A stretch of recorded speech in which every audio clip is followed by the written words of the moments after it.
And here we are at week 10 of PPL action. Hope everyone's been enjoying the season as we close in on the climax of the regular season and get ready for the playoffs. Week 10 offers some pretty exciting matchups, but before we get into our week 10 matchups, let's go on ahead and recap week 9. Starting with the Argonauts defeating the Athens to their Sparta in Appease the Gods, 153-99. The Mean Machine leaves no doubt, scoring a very, very impressive 191 to squad underestimated 122 to take the lead in the Alpha Conference. The Gaff attack survives a slow week as the newcomer Skulls weren't strong enough to beat the Gaff as they fall to the Gaff 117-107. Only for the Boss defeats the Baby Gas team 129-98, and Patty's Twins shows that they have a pulse by defeating the United Players 133-96. All right, everyone. Hope everybody enjoyed their week 9, and let's get us ready for week 10 action by congratulating the league, no doubt, player of the week, Michael Thomas. Michael Thomas was the man once again in the Saints offense, the top target, catching 12 catches for 211 yards and a big touchdown as he made his house call as the Mean Machine rolled into first place, defeating squad underestimated in the prestige matchup of the week. Segueing us into our first matchup as the Mean Machine takes on the Baby Gas team. Alrighty, here we are, the BGT and the Mean Machine. The BGT, who has been sporadic throughout the season, has not had much success against Alpha Conference opponents. And it's just been, a list of bad breaks for the BGT throughout the season. They finally do the right thing by putting Dalvin Cook on the bench, and he explodes, for a 70-yard run in a big day, although it wouldn't have been enough to win the game. Cook has been very, very frustrating for the Baby Gas team, and it's probably one of the things that's holding them back, being that they can't get a consistent lineup together. Now, Mark Ingram was not very impressive in that Saints shootout. He only had 1 point in that game and was just not a very big part of the matchup, as Kamara and Michael Thomas had the lion's share of the points on the other side for the Machine. Looking at Cam Newton, he's continuing to have a great year under Norv Turner. Norv Turner coming into that Carolina offense was a very, very big plus for Cam Newton. And it's good to see that he's taking advantage of that, because typically Norv Turner's somewhat of a quarterback whisperer. So if he's got you going, or got guys going in the right direction, it does show that that quarterback is a very, very good player. Now looking at this matchup, it's going to be a tough one for the Baby Gas team. They're going to have to make a few adjustments, but they will get T.Y. Hilton back, as well as Larry Fitzgerald, which may help them in a matchup with the Machine, who has Andrew Luck. Now, on the Machine side, we just talked about the aforementioned Mr. Luck. He looks like he's going to get back in the lineup. Jacksonville's defense isn't scaring anybody, so that's a quality play. Alvin Kamara and Michael Thomas, we've talked about these two. And with the Mean Machine, he has a monopoly on the Saints offense. The two breadwinners of that offense outside of Drew Brees are Thomas and Kamara, and they just continue to give him a very, very high ceiling for scoring, on a weekly basis. So the Kamara Thomas combo is going to be tough, even with them being on the road at Cincinnati. Odell Beckham Jr. gets back into the lineup against the 49ers. The 49ers didn't have to play very well against the Raiders. The Raiders don't really have any good receivers. So I expect that Odell Beckham probably can have a pretty big game on a Monday night against the poor secondary. Now, Kareem Hunt is continuing to impress more and more and more. Every week he's just doing big things. He had a 50-yard touchdown catch from Patrick Mahomes, and he had 2 rushing touchdowns, and he's just continuing to be the man out there. I don't see why he won't have another big week against Arizona. And he's really keeping the Mean Machine, out front, being that they just have a plethora of options. That being said, this matchup screens the Mean Machine. The Mean Machine is about a 50-point favorite in this matchup. Now, I don't think that the margin will be that large, because I think the Baby Gas team will make these up. But I have the Mean Machine winning this matchup 138 to 122. All right, moving on to our next matchup. We have the Skulls taking on Squad Underestimated. Alrighty, the Skulls made their debut in the PPL last week. Maybe it wasn't the debut that they wanted, but they still showed that they could be competitive. Pulling that game to within 10, making a great free agency ad with Dion Lewis, who gave 20 points to them, and is just making an effort, putting in an effort, trying to get the right guys in place, and you never know what can happen. Now in this matchup, they come into another matchup with a top team in the PPL, needing a win or looking to play spoiler. Eli Manning looks like he's going to be the guy that they're going to decide to go with. Now Eli's not a great play, but against the 49ers on Monday Night Football, Eli has had a great career against the 49ers, so he may just have a renaissance on Monday night. Kenyon Drake against that Packers defense. I mean, the Packers defense, they had a hard time tackling a wide receiver in Cordero Patterson playing running back, so I don't see why Kenyon Drake shouldn't be able to do well. Golden Tate and Alshon Jeffrey, obviously, the Skulls are going to go Philly heavy. And that's just based on the roster that they had from before. They can't turn, the rocks into gold, this fast. Looking on the other side, Squad Underestimated now is in a must-win situation.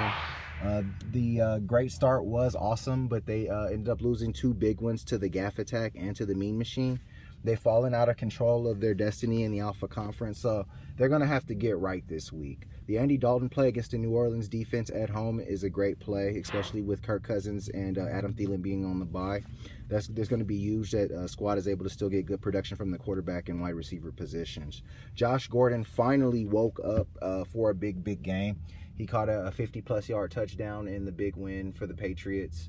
And he finally showed some consistency in that offense and showed that he could be dependable. Now, this matchup is going to clearly come down to Monday Night Football. Saquon Barkley obviously is the breadwinner in that offense, even over Odell Beckham Jr. So it's going to be important how the game flow works out for Eli to actually take some shots down the field. That's going to be the chance for the Skulls. But Barkley's been so good for Squad Underestimated that I think that he's going to be the difference in this matchup on Monday night. Christian McCaffrey gets an early start against the Pittsburgh Steelers on Thursday night. And Pittsburgh's defense has not been as great as it has been in past years, but they are finding their way, so that matchup could prove to be tough for McCaffrey. With that being said, Squad Underestimated is the better team, and I think that the better team will win. I've got Squad Underestimated in this matchup, 118 to 109. I think Squad keeps pace and is able to stay alive. Moving on to our next matchup, we have the United Players, the Destroyers, taking on Appease the Gods. Alrighty, both of these teams coming off of tough losses are now in a situation where they're playing out the string, at least on ATG side. Now on the United Players side, they definitely need this victory. They still have a shot at getting that last playoff spot, much like the Twins and the Boss, who are sitting at 4 and 5. If they can string together a few wins, they may be able to knock someone out of that final playoff spot. Now, Cooper Kupp did come back into the lineup and he did have a solid game. He's becoming one of their bigger, dependent players. We've talked about this for weeks. And it showed last week. I mean, he was able to provide a scoring boost. Now, they have been very Ram dependent. The Rams coach lost. That was a big swing in that matchup. And Tom Brady in the highly hyped matchup with Aaron Rodgers, although he played okay, I mean, a majority of his points came on that bomb to Josh Gordon. So other than really that big play and other spots in the game, Brady wasn't all that great in that matchup. Now, Jimmy Graham did catch a touchdown and had a decent day. And it looks like they're going to go with Doug Baldwin against the Rams. He should probably do pretty well, being that the Rams secondary is pretty terrible. Now, on Appease the God side, Drew Brees exploded for them. Jordan Howard showed up, but not much else happened. Mike Evans was nowhere to be found. I mean, he only had, I believe, one or two catches. That's just simply not going to get it done. Adrian Peterson, after his huge impressive day, was shut down, and the Washington Redskins are experiencing a lot of injuries. And I think that's having an effect on Adrian, because although he's a great and impressive athlete, like I said before, he is up there in age, and he does need support from the rest of the offense to be effective. Rob Gronkowski was a late scratch last week. That just probably means he'll be back in the lineup against Tennessee this week. And he just hasn't paid dividends for ATG. He isn't the Gronk of past years. He's only averaging about 7 points a game. So it's just really tough for ATG to trust a guy who was a linchpin of their program. Looking around, this matchup is going to be a very, very tough one to call. ATG still has a few decisions to make at coach, kicker, and the supplemental positions and defense. So if they're able to make some pretty good decisions, I actually could see them winning this matchup. I'm actually going to call an upset here. I've got the odds winning this matchup, 110 to 105. Alrighty, moving on to our next matchup. We have the Argonauts taking on Only for the Boss. Alrighty, we've been talking about it with the United players and other teams that still have an outside chance of making the playoffs. The Boss can really go a long way in helping their cause by defeating the Argonauts this week. The Argonauts are one of the wild card teams, so the teams who are looking up are looking to move the Argonauts and squad underestimated out of their way. Now, when you look at the Boss's lineup for this must-win matchup, it's all Big Chiefin once again. And they have another great matchup against the Arizona Cardinals. I mean, I think that the Cardinals are almost a better matchup than the Cleveland Browns were last week, and the Boss still had a very impressive game. So it's going to be interesting to see how the points stack up in this matchup. Obviously, Hill and Kelsey, they're going to continue to do their thing. Hill, obviously, is a big play waiting to happen. He didn't have a huge game last week, which means he's probably due. He's top 3 in the PPL in receiving. And then, of course, you have Travis Kelce, who is the top tight end in the game, who's coming off of a huge 25-point matchup. Now, the running backs is probably where this matchup really favors the Argonauts. LaShawn McCoy and Frank Gore have had greater days, but those great days have passed. So it's going to be interesting to see what happens at the running back position. Now, on the Argonaut side, they still have an elite roster. Obviously, AJ Green is out with a big-time toe injury, but other guys have filled in. George Kittle was highly impressive in the Thursday night matchup. I believe he made one of the catches of the year with that one-handed snag he had against the Raiders, where he ran for about 70 more yards. Those are the kind of plays, that you if you get for the tight end position, it typically leads to a win. Obviously, Adams and Jones will bring up the slack for AJ Green at the receiver position. And James Conner continues to be a revelation. He was the Leave No Doubt Player of the Week last week, and he just continues to impress all the way around. We really like Conner, and we really like what the Argonauts have, but I think that this matchup is screaming upset. I've got Only for the Boss winning this matchup in an upset behind the Chiefs, 138 to 134. Moving on to the prestige matchup of the week. Patty's Twins taking on the first place Gaff Attack. Alrighty, the Gaff can clinch the Omega Conference with a victory today, or this weekend, over Patty's Twins, and pretty much eliminate Patty's Twins from the playoff hunt. Now, the quarterback position probably leaves a little bit to be desired with Baker Mayfield, but when you got Todd Gurley bringing up the backfield, you're going to be fine. Marlon Mack has been a revelation and continues to play very, very well. And Juju Smith-Schuster should, get the fireworks started on Thursday night. Zach Ertz comes back for the Gaff on Sunday Night Football, and he's a big part of what they do.